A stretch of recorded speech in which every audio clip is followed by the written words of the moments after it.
Once again, we come to the United Nations International Day of Peace 2020. And unfortunately, as we look around the globe, we find the world is not a very peaceful place right now, is it? It's not just that in some countries there's all-out war with bombings and shooting, like in Syria, but in so many countries there's violence of some sort or another. There's ethnic tensions, there are border disputes and crossfire. There's discrimination against people of colour, against different ethnic and religious groups, against gays and GLBT. There's terrorism, school shootings, domestic violence. It's a grim world, to be honest. And on top of that, there's violence against nature and the animal kingdom. We're in the midst of the sixth great extinction, damaging ecosystems in some places almost beyond repair. Right now we're fighting a pandemic, and tragically, to some extent, we've brought this upon ourselves by our absolute disrespect of the natural world and our disrespect of animals. And as we destroy an environment, we force animals into closer contact with humans.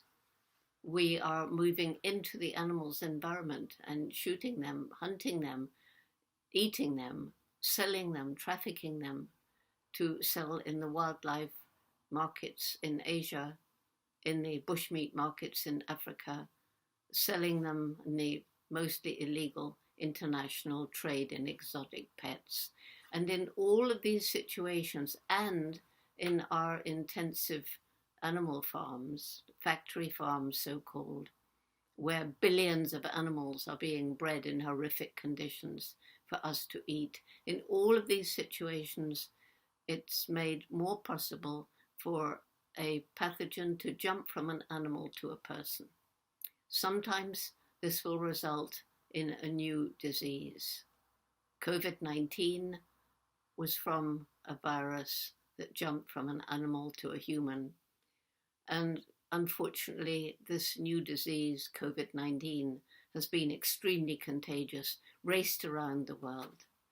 And it has caused so much suffering, so much loss of life, loss of jobs. It's caused economic chaos. It's affected people everywhere, all around the globe. And of course we shall come out of it. We always do. But as we come out of it, we must get together as a global family to fight a far worse threat to our future, to the future of life on Earth as we know it, and that's climate change. Climate change is for real. Just look at what's happening now. Look at the terrible fires in California and other United States. Look at the fires that ravaged Australia last year. Look at the places that have been destroyed by terrible hurricanes. The bad ones are getting more frequent. Look at the places that have been harmed by floods, the places where there have been terrible droughts, unbelievable heat waves. This is all happening, and again, it's due to our disrespect of the natural world. This planet has finite natural resources.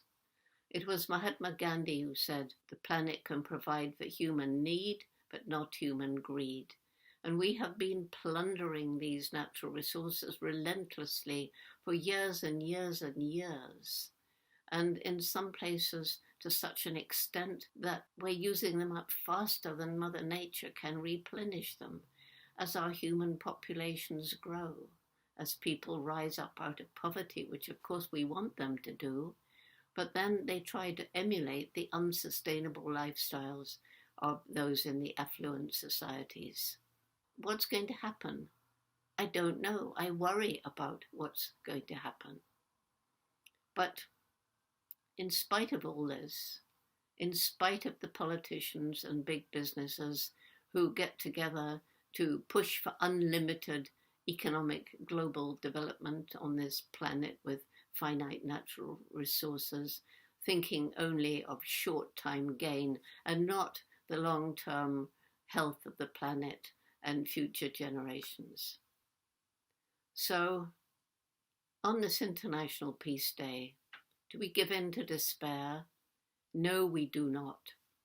I have with me a bell. Now, this doesn't look a very smart bell, but it rings, and it is made from metal that comes from one of these terrible landmines that have maimed so many people around the world. And it was detected by one of these so-called hero rats, the giant forest rats that sniff out the landmines under the ground and save countless lives. Dogs do it too, of course. So I'm going to ring this bell, and as I ring this bell, I'm going to make a commitment, and I hope all of you will make a commitment too, and that is that each one of us does our bit. So what can we do? We can educate ourselves. We can learn about people from different cultures and ethnic groups. And this is really, really important, because what's happening now is that different religious groups tend to be discriminated against, vilified, made out to be evil. And, you know, when I grew up in World War II, in England, of course, we hated the Germans. People were being killed and bombed, and everybody was frightened. But it was the Nazis. And how wise of my mother, about 5 years after the war, she let me go off to live with a German family who wanted someone to help the children learn English, because she wanted me to understand that just because of Hitler and his Nazi party, that didn't mean that all Germans were bad people. So while I was in Germany, I learned a lot. I learned that ordinary Germans are the same as everybody else, good ones and bad ones. I learned that Hitler had triggered this Nazi party, which was perpetrating unspeakable horrors on the Jews and the Gypsies and the disabled people in the concentration camps. But there were Germans who hated it as much as we did. Germans who were incredibly brave, standing up and fighting against this regime, often losing their lives as a result. So we need to make ourselves aware exactly who are these other people who seem so different but are actually the same. All the major religions, and there's so much hatred now between Muslims and Christians and Jews and so on, but all the major religions have the same golden rule: do to others as you would have them do to you. Let's try and take that to heart as we move into this next year.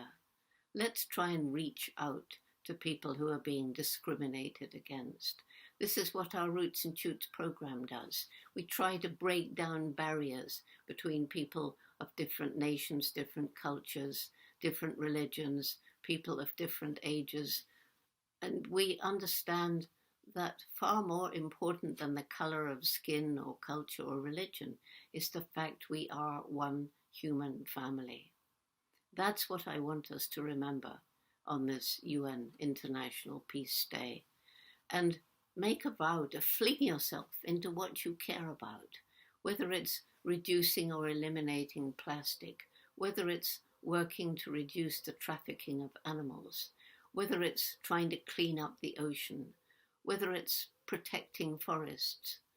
Everybody can plant a tree, and when we plant enough trees, as we learn from the Trillion Tree Challenge, then we can absorb the carbon dioxide that is causing climate change. It's not just emissions from fossil fuel.